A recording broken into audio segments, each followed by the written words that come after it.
Hey guys, welcome back to Critical Flick. Today I'm reviewing The Lovebirds.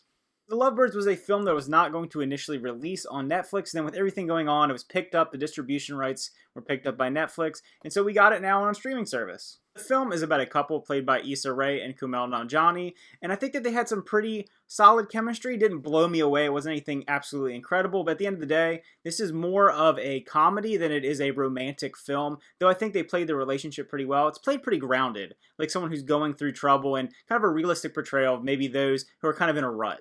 Now, this couple stumbles upon an event that throws them into a huge, ridiculous course of things happening. They get involved in this big crime-related thing. I don't want to dive too much into spoilers because there are some twists and turns along the way. But I have to say, this formula feels very familiar. It's something that we've seen in Date Night, that Steve Carell and Tina Fey movie a few years ago. Also, it reminded me a little bit of Game Night, another movie like that. It's kind of a tried-and-true comedy formula to just throw some people into some ridiculous events and have them react to the ridiculous events and bounce from one location to another, trying to figure things out or get out of the situation. And I think the formula works pretty well, even though it is kind of conventional. You get some really quality moments between these characters, and there's some really funny just reactions. I think the first initial scenes that are happening, when there's the fight and then they go and they're driving out, and you kind of see in the trailer how everything takes off, I thought those were some of the funniest scenes, the reactions to this insane situation they're thrown into. There's also a couple scenes later on that deal with a eyes wide shut type situation. I'm not going to dive into that. It'd be very important and it would spoil the whole movie basically if you kind of knew where I was going with that.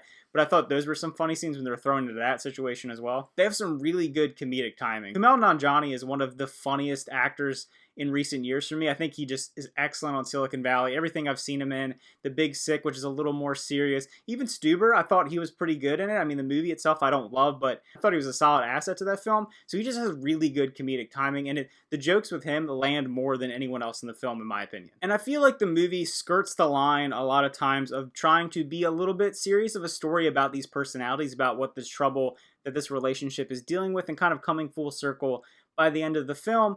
But at another times, it's goofy. It's not the most highbrow comedy, but I do enjoy it. It had some pretty good laugh-out-loud moments, but not throughout the whole film. It's kind of uneven at times. Some of the jokes really landed for me, and I thought they were really funny. Other ones fell a little bit flat. They try to go maybe a little more political route on a couple of the jokes that just didn't hit for me personally. I do like the messaging by the end of the film. I think that the building of their relationship was one of the best things about the movie, and it's pretty understated, like I said. You get to see how they grow as a couple, and you understand maybe if you've been in a relationship that's hit a rut, how something like ridiculous as this could create a spark, create a camaraderie between you and your partner, and you see that develop as the movie goes on, and I like that. I like seeing them grow as people and grow together, so I think that was one of the solid assets. I think their relationship shined at times a little more than the comedy, in my opinion, and I don't know if that's a great balance for some people. But all that being said, there's some solid comedic performances, some decent laughs, some solid messaging, and just, a tried and true formula, even if it isn't the most original thing. So if I were to rate The Lovebirds, I would give it a 6.5 out of 10.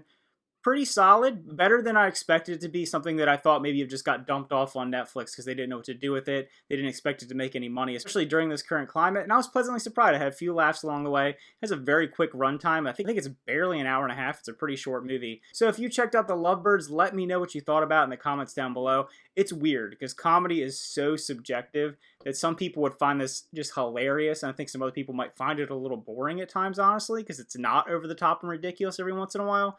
So, yeah, I'm interested to see what you think, because it really seems to be very one side or another when it comes to comedies that come out recently, so I'd like to see those comments down below. So again, thanks for watching. Remember to like and subscribe, and see you guys next time.